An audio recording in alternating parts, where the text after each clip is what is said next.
7,000개가 넘는 섬으로 이루어진 나라 필리핀. 필리핀은 크게 루손, 비사야스, 민다나오 세 개의 지역으로 나뉘는데 지금 우리나라는 비사야스 지역에 있는 세부의 바닷가에 석탄 화력발전소를 건설하고 있다. 필리핀의 전력발전 설비 용량은 16,000메가와트로 우리나라의 4분의 1도 안 되는 상황. 하루에 한두 시간씩 정전이 되는 등 일상생활에 불편이 많다. 우리가 지금 건설 중인 세부 화력발전소는 총 200메가와트 규모로 2007년 건설을 시작해 내년 5월 완공 예정인데 향후 비사야스 지역의 전력난을 덜어주는데 크게 기여할 것으로 보인다. 200메가와트의 경우에는 우리 한국에서는 상당히 규모가 적습니다. 적습니다만은 세부 지역의 그 인구라든지 또 그 경제 사정을 볼 때 세부의 그 비사야스 지역 전체의 그 수요가 1,200메가와트 정도이니까 저희들이 그 중에서 차지하는 포션이 15%, 16%면은 상당히 크다고 생각됩니다. 아침이 밝아오면서 세부 건설 현장에 출근하는 사람들의 발길이 분주해진다. 전체 인력 1,600명 중 한국인은 100여 명, 나머지는 이곳 현지인들이다. 아침 제조로 몸을 풀고 작업장으로 향하기 전 이들만이 외치는 구호가 있다.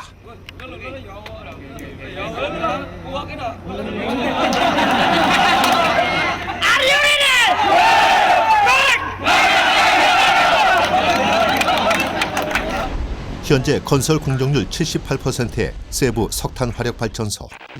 화력발전소는 크게 세 부분으로 나뉘는데 석탄이나 석유, 가스를 연소시켜 물을 증기로 만드는 보일러, 그 증기를 이용해 회전하는 터빈,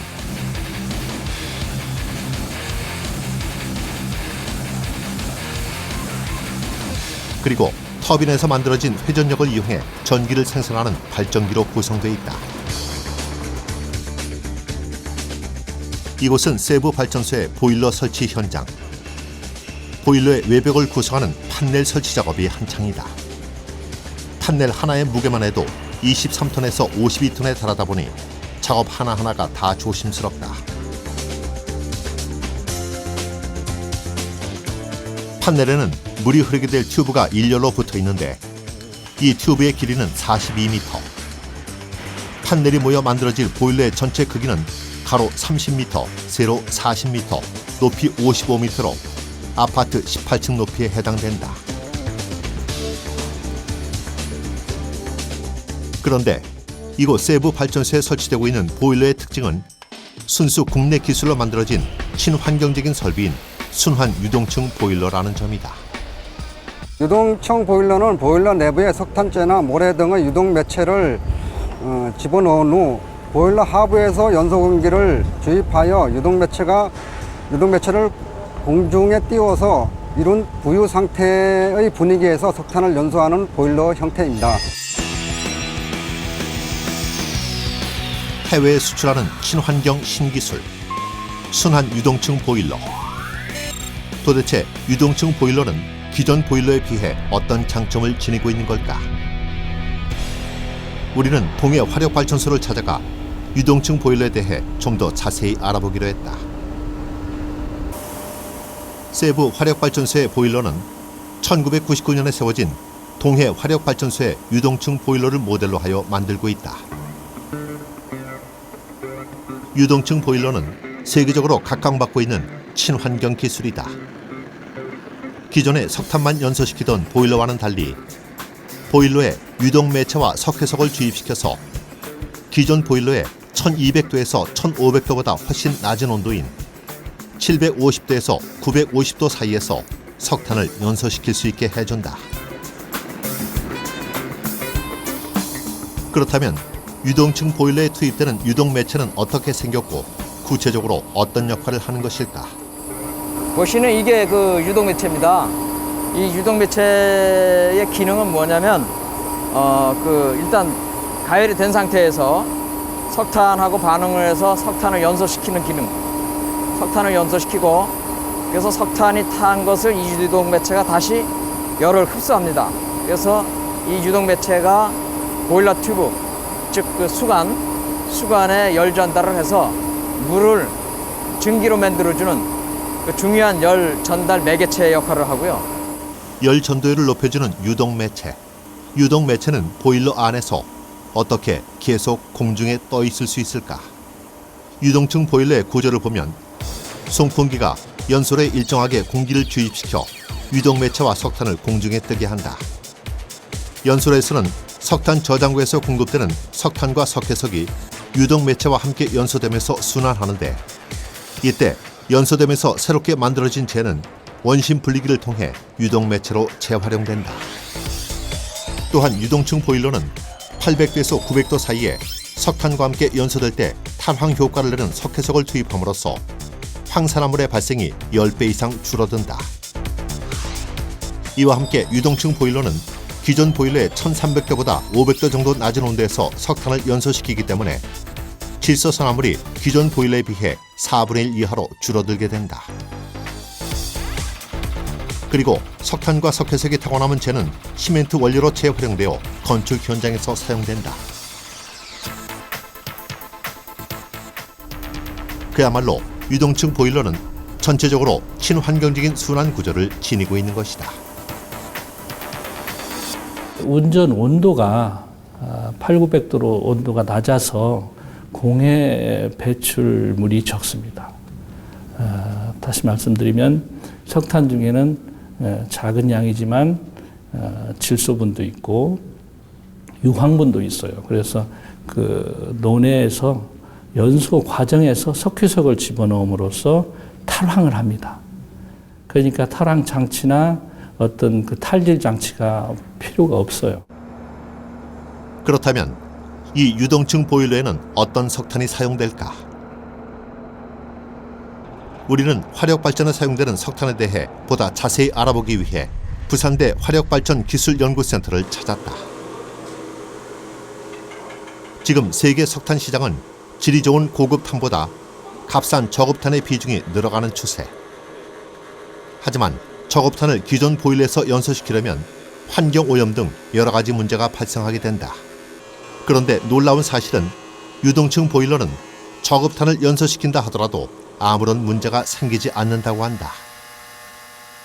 유동층은 저열량탄이 가지고 있는 여러 가지 다양한 성상 변화에 대해서 체류 시간이 길고 또 그런 부분을 갖다가 이렇게 잘 흡수할 수 있는 그런 구조로 되어 있기 때문에 아마 그 앞으로 지어질 석탄 화력 플랜트에 대해서는 유동층을 상당히 차세대 발전 플랜트로 이렇게 고려하고 또 그것을 앞으로 건설할 계획으로 있습니다. 한국전력공사 전력연구원의 유동층 공정실험실. 이곳은 1999년 동해화력발전소가 국내 최초로 유동층 보일러를 설치할 때 다양한 모형 실험을 통해 유동층 보일러가 석탄 외에도 어떤 물질을 연료로 사용할 수 있는지 연구했다. 유동층 보일러에서는 다양한 연료를 연소시킬 수가 있습니다. 특히 이와 같이 입자가 굵은 국내 무연탄이라든지 각종 바이오매스, 목재 펠렛, 목재 칩, 우드 칩이라고도 합니다. 그 다음에 톱밥, 생활 폐기물, 폐수 슬러지 이런 것들을 건조시켜서 연료화를 할 수가 있습니다. 차세대 화력발전의 신기술인 유동층 보일러는 어떻게 제작될까? 경남 창원의 보일러 제작 공장. 보일러에서 물이 통과하는 파이프, 즉 튜브를 깎고 다듬는 작업이 한창이다.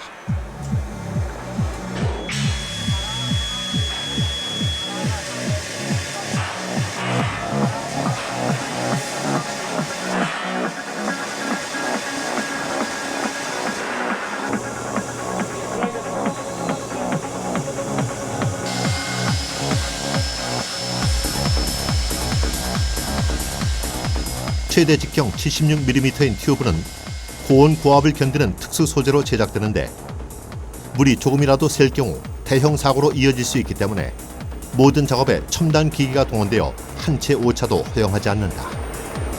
튜브를 곡선으로 휘게 만들기 위해선 특수 장비가 동원되어야 한다. 먼저 튜브를 가열해 휘기 쉽게 만든 뒤 투헤드 라디우스 밴더, 즉 양방향 회전 굴곡기라는 특수 장비를 이용해 튜브를 이쪽 저쪽으로 돌려준다.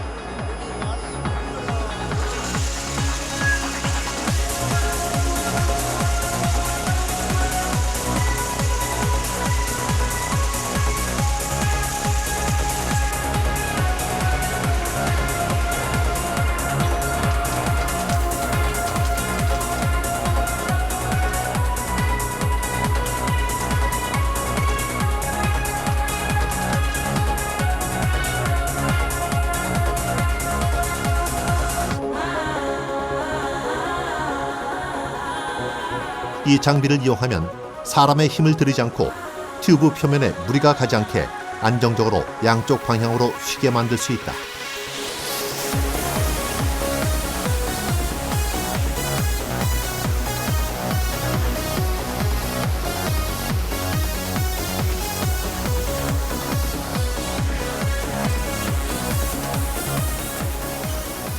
드디어 원하는 모양이 만들어졌다.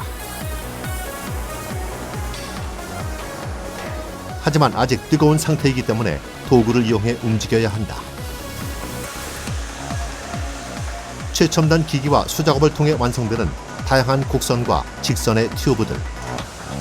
이 수많은 튜브들이 모여 보일러의 벽면을 이루게 된다. 그런데 자세히 살펴보니 튜브 안에 홈이 있다. 스파이럴로 돼 있으면 어떤 효과가 있나요? 이렇게 보일러가 내부의 튜브가 스파이럴 구조로 되어 있으면은 군대에서 저희가 총을 생각하시면 됩니다. 그 총 내부에 스파이럴로 구성이 되어 있으면서 탄환의 속도가 빨라지는 원리와 같이 이렇게 튜브 내부에 스파이럴로 구성을 하게 되면은 여기에 통과하는 물이나 스팀의 속도가 빨라지고 안에 내부에 열 전달 면적이 늘어남으로 해서 열을 쉽게 빨리 많이 받아들일 수 있는 구조로 될 수가 있겠습니다. 보일러 안의 고열로 튜브 안에 물이 데워지면 고온 고압의 전기로 바뀌어 터빈으로 보내지게 된다. 그런데 이 보일러에 사용되는 물은 이물질이 없는 것은 물론 하이드라진과 가성소다 등으로 화학적 정수 작업을 한 그야말로 지극히 순수한 물이어야 한다.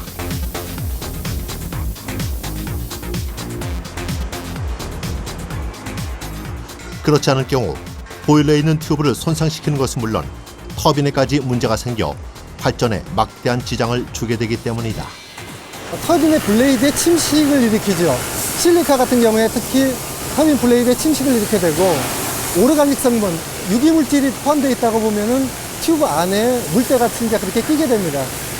이런 것들이 끼게 되면은 압력 손실이 커지죠. 흐름이 원활치 못하게 되죠. 피가 원활하게 못 돈다는 거하고 똑같습니다. 우리 몸에 그 지방 성분이 많이 쌓이게 되면은 동맥경화 일으키는 것처럼 같은 현상입니다. 보통 화력발전소 하나에 들어가는 물의 양은 하루에 약 100만 톤.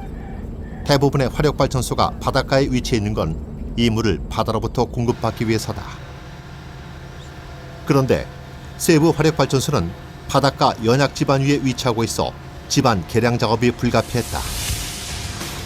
지반 개량 작업은 콘크리트 파일을 지하철 10칸의 무게에 해당되는 400톤의 힘으로 누르는 압입식 방식으로 진행되는데 이 압입식 방식은 기존 타격식에 비해 진행 속도가 2배 이상 빨라서 10분이면 파일 하나를 박을 수 있다.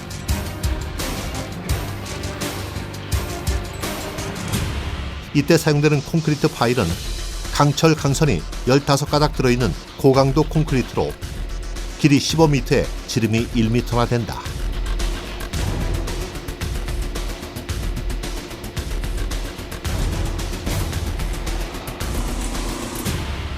놀라운 것은 콘크리트 파일이 박히는 동안 진동과 소음이 거의 없다는 점인데 이것은 정적 파일 압입 장비에 도움이 컸다. 저희들이 본 장비를 도입함으로써 연약 지반 개량을 통한 그 품질 확보 그리고 아무래도 기존 공법보다는 훨씬 무진동, 무소음을 통해서 공기를 좀 더 단축할 수 있었습니다. 왜냐하면 타공 증가의 간섭이 확실히 줄어들었습니다. 15m짜리 파일 하나가 박히고 나면 그 위에 또 하나를 용접해 총 30m 깊이로 3,000개수의 작업을 하는데 이 작업은 밤늦게까지 이어진다. 다음 날 아침 세부 건설 현장에서는 발전에 사용된 뒤 배출될 바닷물의 배수로 공사가 한창이다. 배수관은 바닷물에 부식되지 않는 신소재로 제작된 GRP, 즉 유리 강화 파이프이고 특허를 받은 제품이다. 그런데 문제가 발생했다.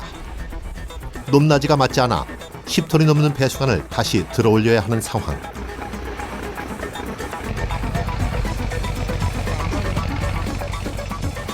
배수로 바닥이 제대로 정비되지 않은 게 문제였지만 작업은 다시 잘 진행됐다.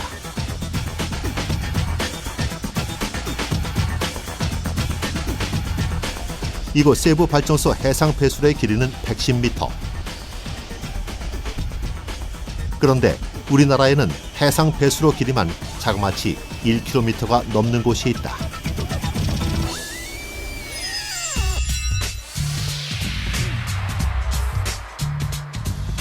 우리나라 서해안에 위치한 군산 가스복합화력발전소 건설 현장.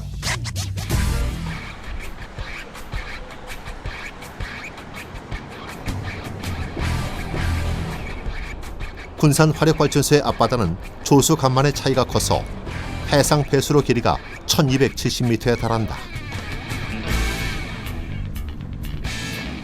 배수로 공사가 다 끝나고 이제 마무리하는 단계.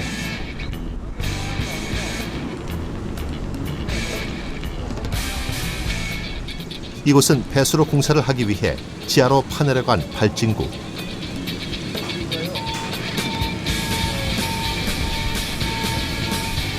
여기에서부터 해상 배수로가 시작된다. 이 구간은 시스탑과 해수양수펌프까지 약 1270m 구간입니다. 공사 기간은 전체 약 18개월 소요되었으며 터널 구간만 약 7개월 소요되었습니다. 보수 터널은 국내 최초로 실드 공법을 적용한 해저 터널입니다.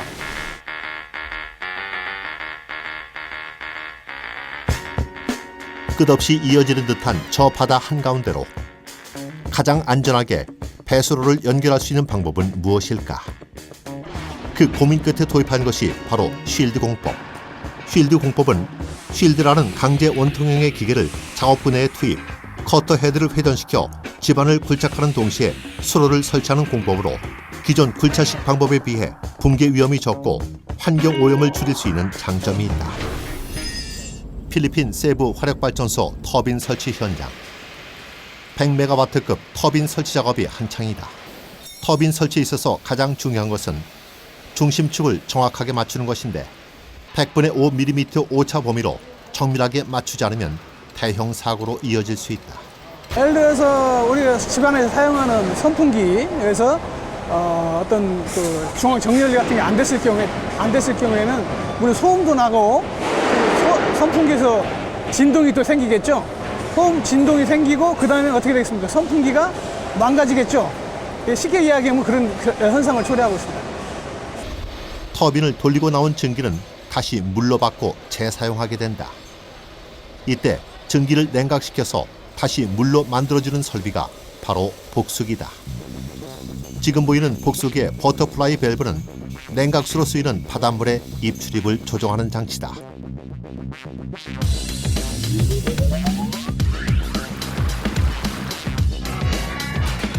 이 버터플라이 밸브를 통해 시간당 22,000톤의 바닷물이 복수기로 들어오게 된다.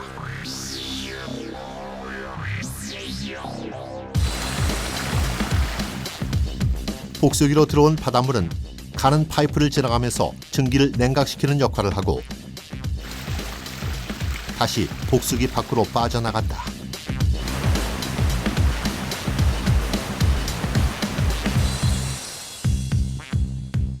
그리고 위에서 내뿜어져 나오는 증기는 차가운 바닷물이 지나는 파이프를 지나면서 물이 되어 바닥에 떨어진 뒤 모아져서 다시 보일러에 보내진다.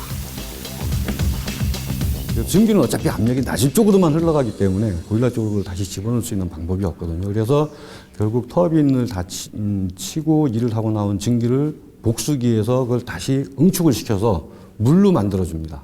물로 만들어지면 그 물은 우리가 펌프를 사용해서 얼마든지 압력을 높여가지고 보일러 쪽으로 넣을 수가 있겠죠. 경남 사천에 있는 복수기 제작 공장.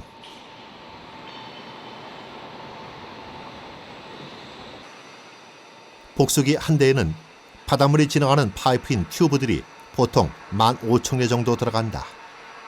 이 튜브는 직경 2.2cm, 길이는 11m로 고가의 첨단 소재인 티타늄으로 제작된다. 복수기 한 대에 들어가는 티타늄의 가격만 약 20억 원에 달한다. 왜 이렇게 값비싼 소재를 써야 할까? 발전소가 일반적으로 바닷가에 있는 이유 중에 하나가 냉각수를 확보하기 위해서입니다. 그래서 바닷물은 아시다시피 금속성을 부식하는 그런 성질이 강합니다. 그래서 그 금속성을 부식하는 성질이 강하기 때문에 내부식성의 재질이 필요하게 됩니다. 그래서 지금까지 현재까지 개발된 그 재질 중에서 내부식성이 가장 강하고 침식성이 강한 이런 재질이 티타늄입니다. 그래서 티타늄을 주로 쓰게 됩니다.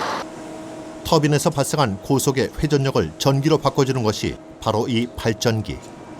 발전기는 수많은 코일이 겹겹이 감싸고 있는 형태를 띠고 있는데 중심에서 회전하는 회전자와 외부를 감싸고 있는 고정자의 상호작용으로 자기장을 형성, 전기를 생성하게 된다.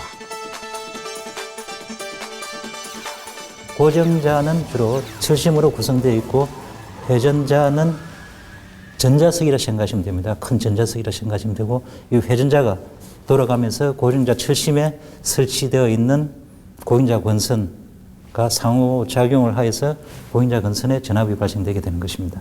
자동차 같은 경우는 조립 부품 수가 한 3만 개 정도로 알고 있는데요. 저희 발전기 한 세트 제작할 때는 약 80만 개 부품이 소요가 됩니다. 그렇게 되면 80만 개 부품이 소요되기 때문에 그만큼 정밀한 작업이 이루어져야 완전한 좋은 양질의 제품을 생산할 수 있다고 봅니다.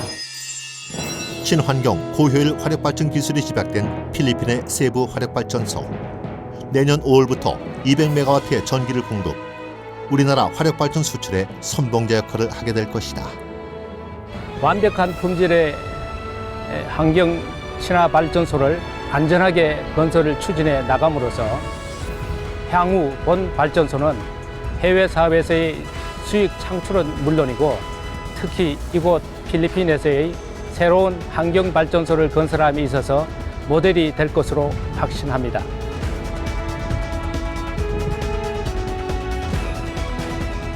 에너지 소비량 세계 9위인 대한민국.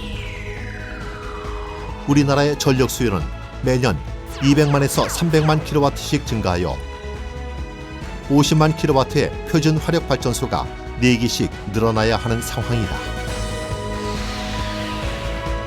하지만 우리의 진화하는 화력 발전 기술을 통해 우리나라는 물론 전 세계의 친환경 발전소를 건설한다면 오히려 에너지 강국 코리아의 위상을 높이는 계기가 될 것이다.